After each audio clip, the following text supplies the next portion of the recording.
Hello and namaste friends. Welcome back to my new video. क्या कभी भविष्य में इलेक्ट्रिक प्लेन भी आ सकते हैं? जैसे जैसे दुनिया पर्यावरण संरक्षण की ओर अग्रसर हो रही है, वैसे वैसे पारंपरिक ईंधन पर आधारित तकनीकों की जगह अब हरित ग्रीन तकनीकें ले रही हैं। इसी दिशा में इलेक्ट्रिक वाहनों की लोकप्रियता तेजी से बढ़ रही है, फिर चाहे वो कारें हों, बाइक हों या बसें। लेकिन अब वैज्ञानिक और इंजीनियर एक और बड़ा सपना देख रहे हैं, इलेक्ट्रिक हवाई जहाज, यानी ऐसे प्लेन जो बैटरी या बिजली से उड़ सके। क्या ये वाकई संभव है?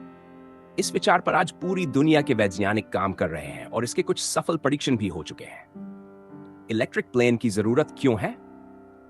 वर्तमान समय में हवाई जहाज दुनिया के सबसे ज्यादा प्रदूषण करने वाले यातायात के साधनों में से एक है। बड़े एयरक्राफ्ट भारी मात्रा में जेट फ्यूल जलाते हैं, जिससे 1. कार्बन डाइऑक्साइड CO2 जैसी ग्रीन हाउस गैसें निकलती हैं। 2. वायुमंडल में प्रदूषण बढ़ता है। 3. ग्लोबल वार्मिंग में इजाफा होता है। 4. ईंधन की लागत बहुत अधिक होती है। इन्हीं समस्याओं का हल इलेक्ट्रिक प्लेन हो सकते हैं, जो न केवल पर्यावरण के लिए बेहतर होंगे, बल्कि ईंधन पर होने वाला खर्च भी बचाएंगे। इलेक्ट्रिक प्लेन कैसे काम करते हैं? इलेक्ट्रिक प्लेन भी उसी सिद्धांत पर काम करते हैं जैसे इलेक्ट्रिक कारें। इसमें बैटरी पैक होता है, जो ऊर्जा का स्रोत होता है। एक या एक से अधिक इलेक्ट्रिक मोटरें होती हैं, जो पंखों को घुमाने में मदद करती हैं। इसे चार्ज किया जा सकता है, ठीक वैसे ही जैसे हम मोबाइल या इलेक्ट्रिक गाड़ियां चार्ज करते हैं। इनकी उड़ान अभी सीमित दूरी तक ही संभव है, लेकिन बैटरी टेक्नोलॉजी में सुधार के साथ ये दूरी भी बढ़ाई जा रही है। अब तक की उपलब्धियां। 2015 में सोलर इंपल्स 2 नामक सोलर पावर्ड प्लेन ने पूरी दुनिया का चक्कर बिना किसी ईंधन के लगाया था। 2009 में एलिस नामक इलेक्ट्रिक विमान को एविएशन कंपनी ने सफलतापूर्वक उड़ाया। 3. नासा और एयरबस जैसी बड़ी कंपनियां भी इलेक्ट्रिक एविएशन प्रोजेक्ट्स पर काम कर रही हैं। 4. कई देशों में छोटे इलेक्ट्रिक एयर टैक्सी और ड्रोन की टेस्टिंग शुरू हो चुकी है। इन सब प्रयोगों से यह साबित होता है कि इलेक्ट्रिक प्लेन अब सिर्फ कल्पना नहीं, बल्कि एक संभावित भविष्य है। चुनौतियां। भले ही इलेक्ट्रिक प्लेन का भविष्य उज्जवल हो, लेकिन इसके सामने कई बड़ी चुनौतियां भी हैं। बैटरी की सीमा। वर्तमान बैटरियों में इतनी ऊर्जा नहीं होती कि वे लंबी दूरी के हवाई सफर को संभाल सके।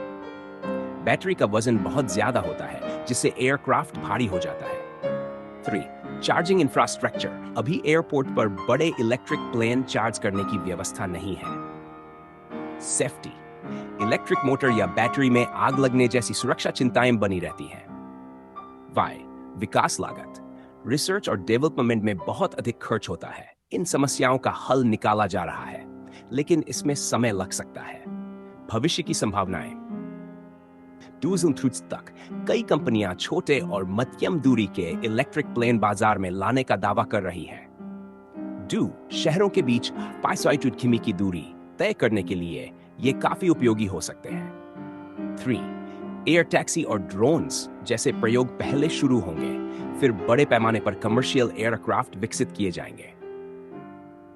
4. बैटरी टेक्नोलॉजी में सुधार, जैसे सॉलिड स्टेट बैटरीज आने वाले वर्षों में एक क्रांति ला सकता है।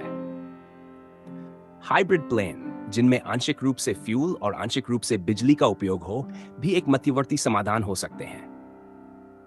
भारत और इलेक्ट्रिक विमान। भारत भी इस क्षेत्र में पीछे नहीं है। DRDO और HAL जैसी संस्थाएं नई तकनीकों पर काम कर रही हैं। भारत में छोटे इलेक्ट्रिक ड्रोन पहले ही पुलिस और कृषि क्षेत्र में इस्तेमाल हो रहे हैं। कुछ स्टार्टअप्स जैसे E-प्लेन और विनाटा एरो मोबिलिटी इस दिशा में काम कर रहे हैं। भारत सरकार भी ग्रीन एविएशन की नीति पर विचार कर रही है। अगर सही दिशा में निवेश और अनुसंधान जारी रहा, तो भारत भी भविष्य में अपने खुद के इलेक्ट्रिक विमान बना सकता है। भविष्य में इलेक्ट्रिक प्लेन संभव है। यह एक धीमी लेकिन ठोस क्रांति है। बैटरी की क्षमता, चार्जिंग तकनीक और एयरक्राफ्ट डिजाइन में सुधार के साथ आने वाले हम ऐसे प्लेन उड़ते देख सकते हैं, जो न केवल पर्यावरण के लिए अनुकूल होंगे, बल्कि उड़ान को सस्ता और शांतिपूर्ण भी बना देंगे। अभी की हवाई यात्रा भले ही जेट फ्यूल पर निर्भर हो, लेकिन भविष्य बिजली से उड़ते प्लेन इश्कवांस का है और यह भविष्य अब बहुत दूर नहीं। अगर आपको यह जानकारी उपयोगी लगी हो तो इस वीडियो को लाइक और शेयर जरूर करें ताकि और लोग भी इसके बारे में जान सकें। अपने विचार और अनुभव कमेंट में जरूर बताएं। हमारे चैनल को सब्सक्राइब करना न भूलें और बेल आइकन दबाएं